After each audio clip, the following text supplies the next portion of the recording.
Sabeu què és un conomí? Jo sé que hi ha gent que ho sap, perquè la sessió es diu Lladre. Què és un conomí?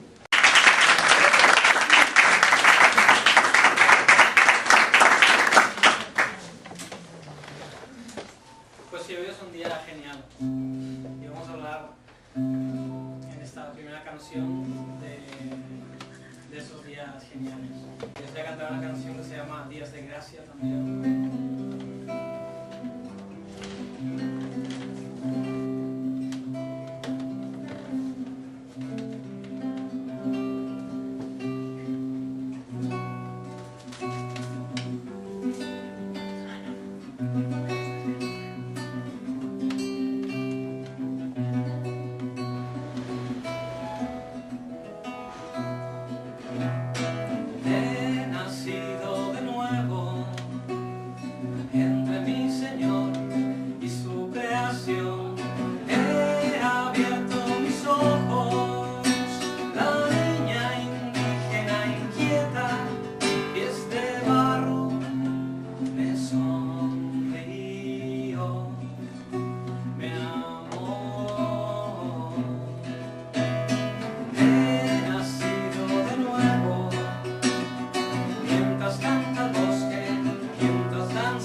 Ara fa molts i molts anys, en un petit poble, hi va néixer un nen que li van posar un nom molt curiós.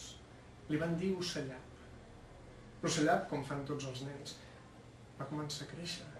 I quan va ser adolescent, una de les seves característiques era que era un nen extremadament divertit. I tothom que estava al seu voltant s'ho passava bé, era feliç, no tenia preocupacions. Però és aquí que un dia, una estranya malaltia, va començar a estendre's per aquell poble. Un primer vilatà va començar a sentir cansat. Se li van encorbar les espatlles. Caminava feixuc. I un primer vilatà també. Se li va caure una primera llàgrima. Després un segon, un tercer. I així es va estendre per tot el poble. Bé, hi havia només una sola persona que no havia emmalaltit. Mare li havia explicat que allà dalt de les muntanyes hi havia una velleta molt sàvia, i va pensar que potser ella sabria trobar el remei. Va agafar el farcell, i com que no són nens, però quan tinc nens acostumo a fer la mateixa pregunta: sabeu què és un farcell? Sí o no? Sí. Doncs no, m'heu de dir que no.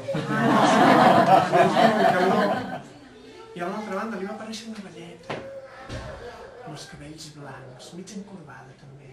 Li va dir: hola, Ocellap, vine, entra, explica'm què et passa. L'Ocellap li va explicar que allà baix, a la vall, hi havia el seu poble, i li va explicar tot això que ja sabem. Finalment, la velleta li va dir: espera't un moment. Se'n va anar a remenar els seus rebosts i va aparèixer amb una llavor més o menys bastant gran d'aquesta mida. I li va dir: mira, Ocellap, has d'agafar aquesta llavor, començar a viatjar pel món, i quan trobis alguna cosa que t'agrada o et fa feliç, n'agafes l'essència i la poses a dins. Quan la tinguis ben plena, vens, me l'ensenyes i ja t'explicaré què has de fer.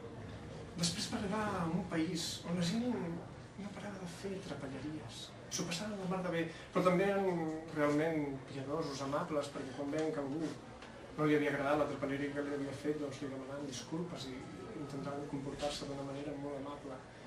L'ocellat també atent per recollir aquelles trapelleries que més li agradaven, les va posar. I també els va demanar molt amablement si se'n podien portar una mica d'aquella amabilitat. I evidentment li van dir. Sí.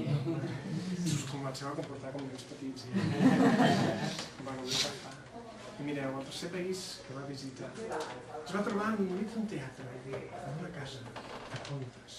Tot deixant que escoltàvem un pobre noi que anava explicant una història bastant curiosa i es va adreçar, per exemple, a aquesta noia i li va dir: què és el que et fa feliç? El meu fill. El teu fill. No voldràs que me l'emporti? Li va ensenyar una foto del seu fill i se la va posar la imatge, la va guardar dins el llavor. I per allà baix, és que has fet molt bona feina. Espera't un moment, espera't un moment. Se'n va anar al seu rebost i aquesta vegada va aparèixer amb una bossa vermella. I li va dir: mira, ara el que has de fer és d'anar amb aquesta llavor i aquesta llavor vermella, bossa, perdoneu, te'n vas a algun lloc del poble, plantes el llavor i veuràs com apareix un arbre. Un arbre no gaire gran, amb unes fruites. Les agafes, les poses dins la bossa i després ja sabràs què és.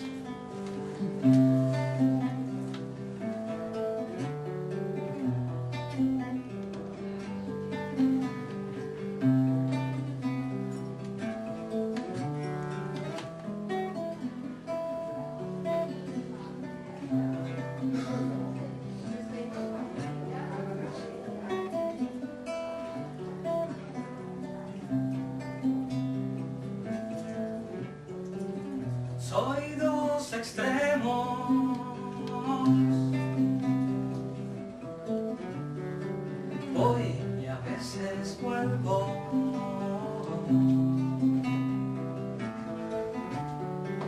Soy risa